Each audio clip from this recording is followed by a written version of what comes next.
This is the Morning Swim Show for Monday, September 12th, 2011. I'm your host, Jeff Cummings, here at the American Swim Coaches Association Clinic in San Diego. And I'm sure everybody knows who this guy is. It's Todd Schmitz, head coach of the Colorado Stars and Missy Franklin's coach. Todd, thanks for joining us today. Well, thanks for having me, Jeff. Appreciate it. Well, obviously, congratulations on a great season, not just with Missy, but bringing on Carolyn, and obviously she's starting to perform very well after a quick transition. On a scale of 1 to 10, how would you rate the season with your team in general? You know what? I think that the one thing that, as a swim coach, I think we can. There's always things that we want to do back, we want to take over and do over again. But I'd say probably a 7, 7.5 out of 10. And probably that's because I'm probably our own worst critic. I think that there's still a lot of areas of improvement that we can have, both in and out of the water, at all levels. And so I think that we're moving in the right direction, but I still think that we're on the path to getting even better, and that's really what the goal is. What's been the vibe at Colorado Stars since, Missy's come back with 5 medals from World Championships? You know what? We just got back in the water on Tuesday. The first day was awesome. Just our older kids are in the water this week. Next week, our younger kids will get in the water. But it was like the first day of school. We had about 32 kids there, and all high school kids, with a couple 20-somethings. And it was like the first day of school. They were all excited, and we maybe take a little longer break than some other people around, but that's what I want. I want the kids coming back with a sense of excitement, and they're ready to go. These kids start school already so early in August, most of them, all over the country, that if they're going to nationals or junior nationals, they're typically only getting about between 2 and 9 days off before school starts. And so, I think we're so programmed sometimes that, maybe we take 2 or 3 weeks off. Karen and Missy have been doing drylands for a few weeks before we got back in the water. But I need to recharge my batteries. Parents need to recharge their batteries. High school kids, I want them to get used to the routine.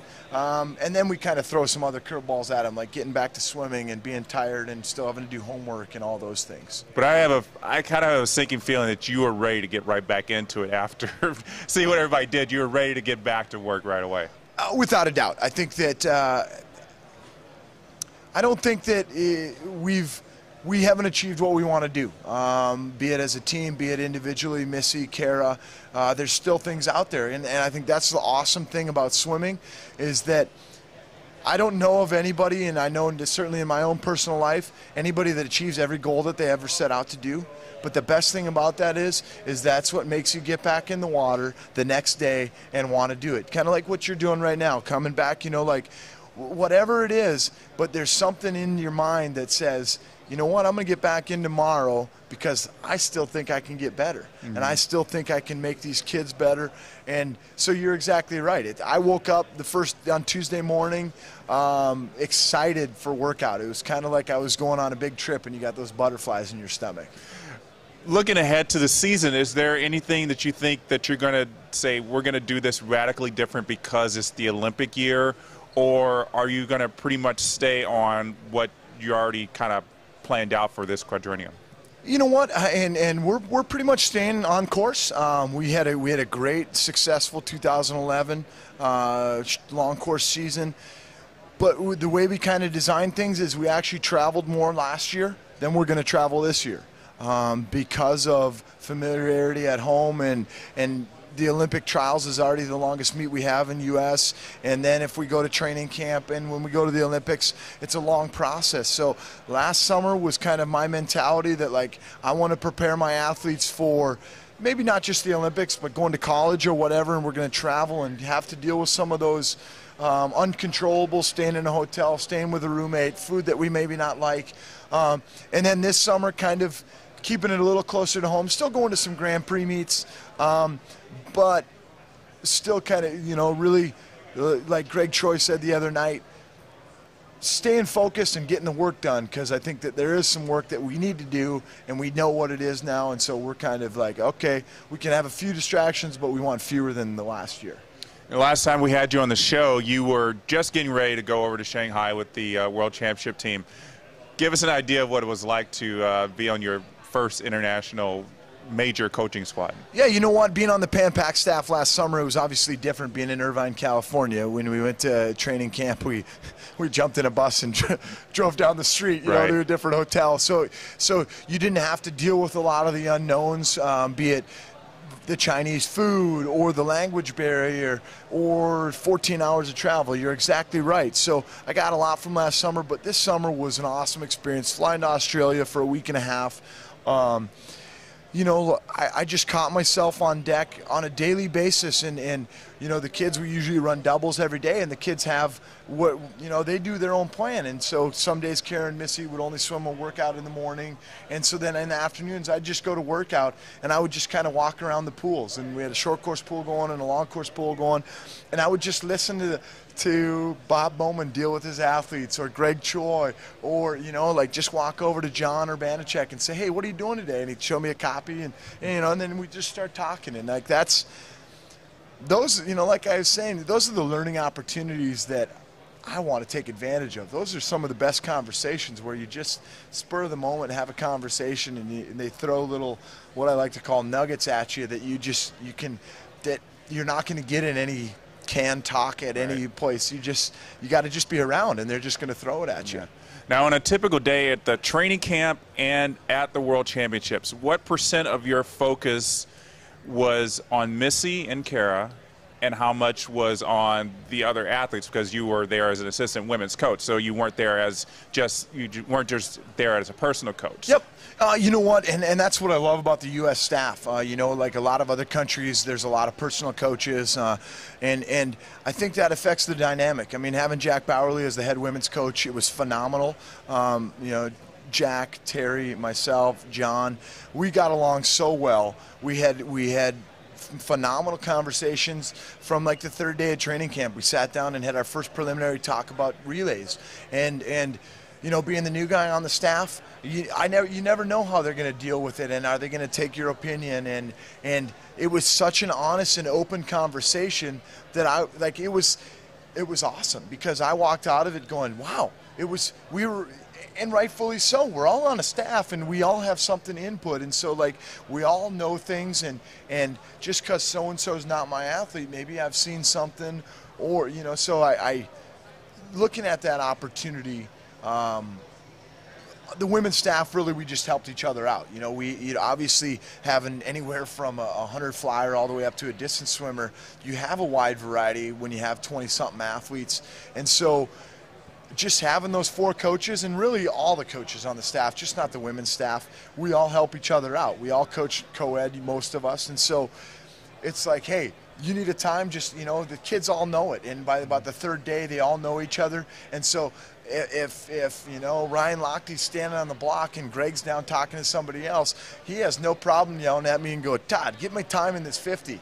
All right, no problem, you know, and that's, I think that's a cool thing for me, like to start to get to know these coaches and athletes as people, because, you know, we're all people and we're all human, and we all want to get along, and it can't all be, you know, when we go to training camp in Australia, you can't think about swimming 24/7. Or by the time you get to China, you're going to be spent. And so I think that as you get to know those people and the coaching staff and the kids, like we were a block away from the beach. So the kids, you know, it wasn't warm out, but the kids could walk to the beach and just go listen to the ocean. And I think that being in that environment was really good for the kids, so that they didn't, you know what, when we headed to the pool, they got their work done. But when we left the pool, it seemed to me that there was very little conversation about, you know, just kind of swimming in general, not about like, oh, I'm so worried about Shanghai and how I'm going to do. So that was good. I think that anytime you know, versus last summer where you make the team at Nationals and then you swim a week and a half later at Pan Pacs, but Pan Pacs was a selection meet for Worlds. And so last summer's environment was very, very different than this summer, because, you know, everybody on training camp has already made the team, versus last summer we're at Pan Pacs. Everybody's still kind of on pins and needles, because nothing's set in stone. You made the team that summer, but you want to make the trip this summer. So. Yeah, I'm sure that was very tense, having it be a big international meet and also a selection meet. Yeah. Well, and especially the way the rules are. Only making, you know, you can enter any event you wanted to in that meet, but you can only bring 2 Americans back into finals. And so, you know, the craziest thing is, if you look at those results, most of the time the best races were happening in the morning between the second, third, and fourth place American, because if you were fourth place, you weren't getting a second swim. Yeah, so. absolutely. And just thinking about Missy in general, I mean, you know, a couple hundreds either way. I mean, she would have been swimming the 100 back instead of the 200 back, or both events at Worlds. I mean, I'm sure that was, for you as a coach, I mean, you probably had to really get into her mind and kind of calm her down from that. Well, and on that, you know, freestyle. Last summer, for whatever reason, she just didn't have her confidence in her freestyle. And I saw it all summer long, and I tried to work on it. This year she came back in with a renewed confidence and threw it down from day one. You know, we went to Austin in January, and it was like, holy cow, that's already faster than you went all last summer. You know, I mean, you look at it, Missy swam on 1B relay at Pan Pacs. You know, she didn't even swim on her relays, you know, and so then for this summer, but that was the goal from day, you know, we sat down in September, and I looked at her and I said, we love relays, and we want to be on all three this summer. So it doesn't matter what a piece of paper says. We might, you know, we're penciled in for a free relay spot. We're going to post times fast enough in the 100 back, the 100 free, and the 200 free that even if I'm not on the staff, that the staff has to seriously look at you and say, she deserves a shot, at least in the morning. Yeah. And that's what we did. And that's, you know, we have no problem. You know, that's why we do the things that we do at different meets, is because we, you know, anytime, you know, look, dealing with kids in adversity, like swimming 3 races in a 45-minute window, you know, it's like Jack was talking about earlier, Jack Bowerly was talking about earlier today about Missy doing the double, the 50 back final into the 800 free relay. And he's like, you know, Todd, she's only going to have about 22 minutes. And Missy and I kind of laugh at each other because she swam 3 races in 34 minutes in Austin and won all 3. But you know what? I tracked that time, so she's aware of it. She knows it, so that when we show up at this meet, and I can look at her and go, what? It's the 50 back into the 200 free. We swam the 200 free, 200 IM, 100 free, like, or whatever it was, 3 events in 35 minutes, and we won all 3 against world-class competition. She's like, oh, yeah, you're right. This is easy. And that's what it's about. Yeah, and then she went to 155. So that's exactly it. Yeah, the 50 was a good warm up. That's what, you know, exactly. and especially for her. You know, somebody asked me yesterday what the biggest surprise was. The 50 back medal. I mean, without a doubt, anybody can look at that. She didn't even make finals last summer in Pan Pacs in the 50 back. So for her to medal in that, I would say that was the biggest surprise medal that she won, was that 50 back, because that's kind of always been our weakest event. We definitely don't have the same speed that a lot of people in the world have. So for us to sneak into 3rd place, after that happened, I knew that the confidence was higher than it had ever been, and I was excited for the rest of the meet. Now, we asked this to Missy when she was on the Morning Swim show. Are you already starting to think about the events that she's going to swim at trials? I mean, potentially she could swim 7 events, including relays, at the Olympics. And yes, she has the experience of coming back after a hard race 20 minutes later. But, you know, do you have any kind of concern about her being 17 years old and trying to do 7 events? Well, certainly. You know, I mean, I listened to Michael talk a lot about Bob talk a lot about Michael in going into 2008 and what they did to kind of look at the roadmap. So I've tried to emulate some of that as much as I can by looking at the meet schedule and looking at the event lineup. And by no means do we have set in stone what we're going to swim, but we've already talked about it. We've had a couple different conversations, and it's mainly just kind of food for thought right now. So we're both kind of thinking about it. You know, over the last couple of years, I've realized that I don't know what her best event's going to be in a year, and so it might evolve. We're kind of getting into more of a niche, you know, in those freestyles and backstrokes. But, you know, if you look at it, I'm not going to count out the 50 free. I'm not going to count out the 200 IM. We're still pretty solid in those. But, you know, at the end of the day, we're also not going to be greedy. I've been told by a lot of people that have been doing this a lot longer than me that you got to make the team before you can worry about making more than one event or worry about making relays. And so that's very prevalent in our mind also, is that we want to make sure we're taking care of business, and then we can start adding on the other, you know, the relay swims and things like that. But yeah, we've looked at the trial lineup and we've looked at the Olympic lineup so that we know where relays fall into the Olympic lineup that's different than the trial lineup, you know. So yeah, you know, the good thing is I think we have about 41 and a half weeks till trials start. So we got a few weeks to think about it a little bit and kind of go back and forth. And if we sat down today, we'd probably say this is going to be our event lineup, and I would venture to say in 6 months it probably is going to change a little bit. Yeah. You having any pinch me moments? I mean, you're 33 years old, and as a coach, you're having the kind of success that most coaches don't have until they're in their 50s. Without a doubt. I look at kind of my bucket list as a coach. Winning 2 junior national team titles, taking over a program and really kind of just moving in the right direction. There's many days that I wake up and think to myself, like, holy cow, a kid from Bismarck, North Dakota that really didn't even enjoy swimming until he was in college. For where I'm at now, I mean, my old high school coach that really gave me my true love for swimming, she Facebook messaged me the other day, and she was just saying, I'm so proud of you. I think back to my background, it's not, people always ask me, well, who are your biggest influences in coaching? I really never had, the big names that people have been around, Doc Councilman and some of these other mentors. And so I've had to do it other ways, and just going to things like this and being maybe 28 years old, but not being intimidated to walk up to Eddie Reese and just saying, and Eddie's a perfect example. He'll give you just ask him a topic and he'll give you a 20-minute dissertation, and it's probably going to go in about 10 different ways, but he's going to come back to his message. And, and that's one thing. Obviously, I'm an outgoing guy, and so I've always learned that if I want to learn something, nobody's going to give it to me. I got to take it. And there's only one person looking out for me, and that's me. And sometimes in life, when I made the jump to just become a coach, I didn't have a full-time gig lined up, but I knew that my happiness was not sitting behind a desk for 40 hours a week. So. Well, I think everybody here could say they're really thankful that you're in this profession, Todd.